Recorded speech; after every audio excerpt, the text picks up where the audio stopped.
বহুত হয়েছে, আর একটি ষড়যন্ত্র কিন্তু এই মোহাম্মদপুর হতে দেওয়া হবে না। এই মোহাম্মদপুরের ভাগ্যকে যদি নিয়ে সিনেমিনে খেলা হয়, আল্লাহর কসম এর তাজ ভাঙ্গা জবাব দেব।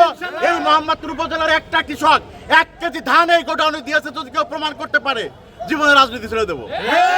তাদের পাট ধান দেওয়ার ব্যবস্থা করতে পারছে না, বিপাকে আছে, কিন্তু আমাদের সেই খালকরণ করা হয় নাই। বর্তমান প্রধানমন্ত্রী তারেক রহমানের ওয়াদা অনুসারে আই হ্যাভ এ প্ল্যান, যার বাস্তবায়ন করার জন্য যে সারা বাংলাদেশে কৃষক কার্ড, ফ্যামিলি কার্ড বিতরণের যে একটা কর্মসূচি হয়েছে, এখানে আমরা প্রতিশ্রুতিবদ্ধ ছিলাম দেশের মানুষের কাছে দলের পক্ষ থেকে যে আমরা আমাদের দলের অনুগত হয়ে আমরা সবার ঘরে ঘরে এনে দলের পক্ষ থেকে পৌঁছে দেব। অথচ সেই কর্মসূচিটা যখন শুরু হয়েছে, এখন আমরা দেখতেছি এটা বৈষম্য। সেই বৈষম্যের বিরুদ্ধে আমাদের স্লোগান, কৃষক কার্ড নিয়ে বৈষম্য, মোহাম্মদপুর মানুষের, সাধারণ জনগণের কপালের একটা ফের হয়ে দাঁড়িয়েছেন তিনি এসেই এই উপজেলা পরিষদে অনলি 2 জন লোক প্রতিনিধি হিসেবে নিযুক্ত করেছেন। এই 2 জন লোকের কাজ হচ্ছে সারাদিন ঘুরে ঘুরে এই বিএনপির ক্ষতিকারক কিছু লোক এবং আওয়ামী লীগ, জামাত এই ধরনের লোক গুছিয়ে এনে সে দেখা যাচ্ছে যে ওই গোডাউনে ধান, এই কৃষক, আমি দৃঢ়চিত্তে বলতে পারি এই উপজেলা পরিষদের গোডাউনে ইতিপূর্বে 780 মেট্রিক টনের উপরে ধান ক্রয় করা হয়েছে। এই মোহাম্মদপুর উপজেলার একটা কৃষক 1 কেজি ধান এই গোডাউনে দিয়েছে, যদি কেউ প্রমাণ করতে পারে জীবনের রাজনীতি ছেড়ে দেবো। তাই নয়, আমাদের সারের প্রণোদনা, কৃষকের ধান বীজের প্রণোদনা কাদের ঘরে যাচ্ছে? 17 বছর যারা নিয়েছে, এখানে বসে থাকলে আপনারা দেখতে পারবেন, তারাই বস্তায় বস্তায় গাড়িতে করে, ইজি বাইকে করে, ভ্যানে করে তারা এট এ টাইমে 10 বস্তা, 15 বস্তা, 20 বস্তা সার নিয়ে বাড়ি চলে যাচ্ছে।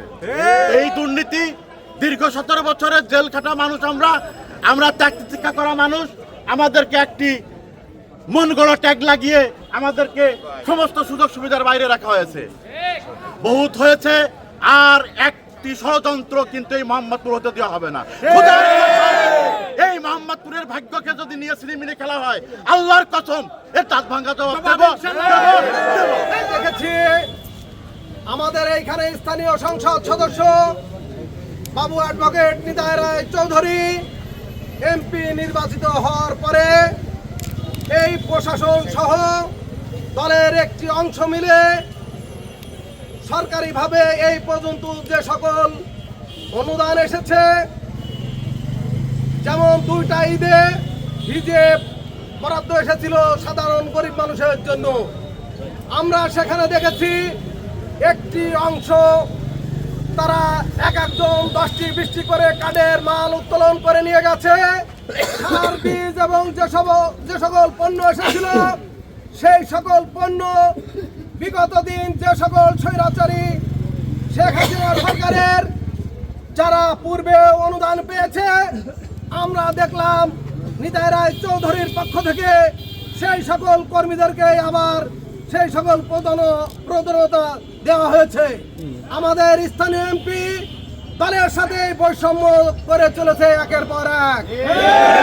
আমরা দেখলাম আমাদের এলাকা বন্যা দুর্গত এলাকা, খাল খনন করে আমাদের পানি নিষ্কাশনের যে ব্যবস্থা করার প্রয়োজন ছিল, খাল খননের জন্য ব্যাপক টাকা বরাদ্দ এসেছিল।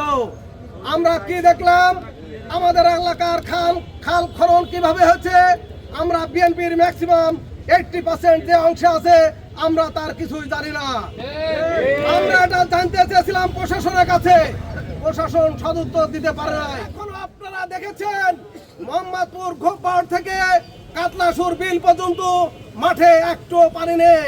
কৃষক তাদের পাট ধান দেওয়ার ব্যবস্থা করতে পারছে না, কৃষক পাট দিয়ে বিপাকে আছে, কিন্তু আমাদের সেই খালকরণ করা হয় নাই।